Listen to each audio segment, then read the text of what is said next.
Thanks everyone for coming. Before I go on, I'd like to just say this is not going to be the normal kind of memorial. And in fact, it's not even a funeral. As my daughter Tara says, we're going to put the fun back into funeral. Mom wanted a celebration. So, the idea is to focus on positives and try to have fun and drink box wine.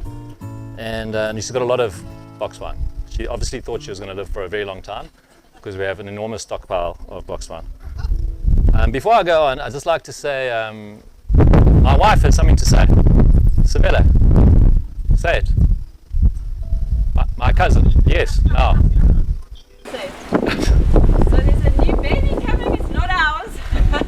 But in the Shawn family there's a new baby, they just found out yesterday. Andrew Shawn. Yeah, Andrew Shawn's having a baby, Andrew and Robin. Hey! One leaves, one joins. The party still has the same number of people. Just a special thanks to everyone that's come from afar. I don't want to actually mention too many names because I'll probably forget everyone, but everyone that's made a big effort to come here, thank you so much. This is going to be quite short. Uncle Dave was going to say something, but he doesn't want to say anything anymore. And Annie's going to wrap up, so this is really not going to take long. We should be able to carry on drinking before it starts raining. So let's get to the meat. I'd like to start by saying that my mom was an excellent mom. She was very kind, very gentle, very generous and very friendly. And that's really all you can ask for when it comes to your mother.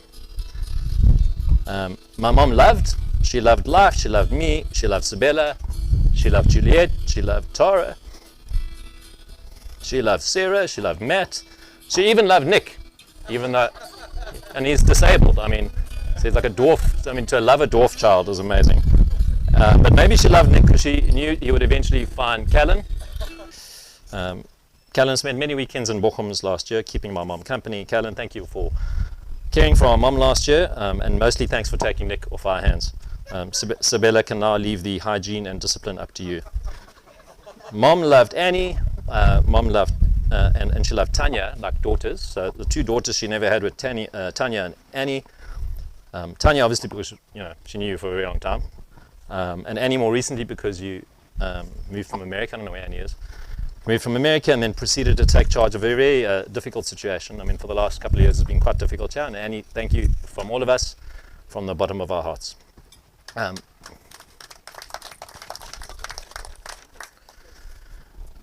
My mom loved her brothers, Don, Dave and John, and loved their wives, Linda, Roni and Mary, and she loved all their kids. I'm not actually sure what all the names are of all the cousins that I've got, so I'm actually not going to mention them, but all the cousins. Nick and Matt and I went through Mom's old letters this last weekend, and it reminded me of how much she loved her parents, Nana and Grandpa.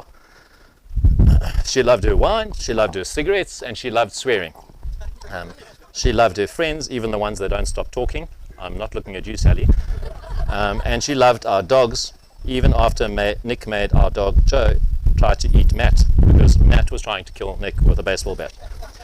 That's Mom. She was all about love. My mom and dad got divorced. It's a very uncomfortable thing to talk about.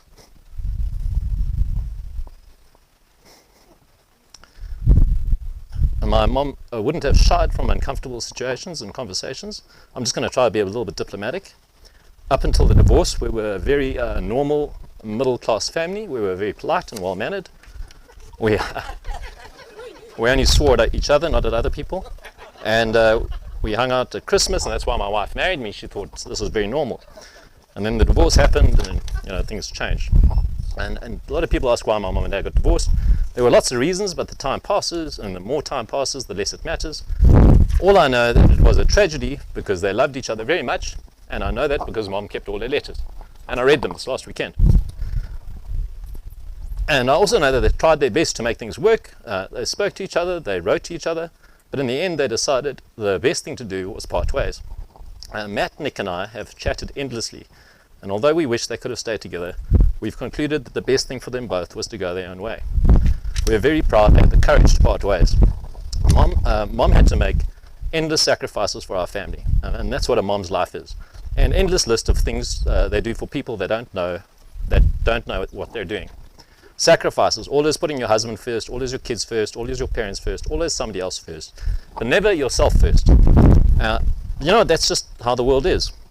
Moms are the tough ones. Moms are always tougher than the man, as my wife keeps reminding me. And that is how I'd like to remember my mom. She was kind and gentle and generous and friendly. She was tough, and she was an excellent mom.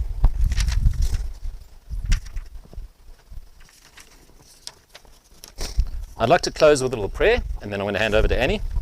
My love, close your eyes if you want to, you can keep looking at me. My love, we have found each other thirsty, and we have drunk up all the water and the blood. We found each other hungry, and we bit each other as fire bites, leaving wounds in us. But wait for me, keep for me your sweetness. I will give you to a rose. Amen.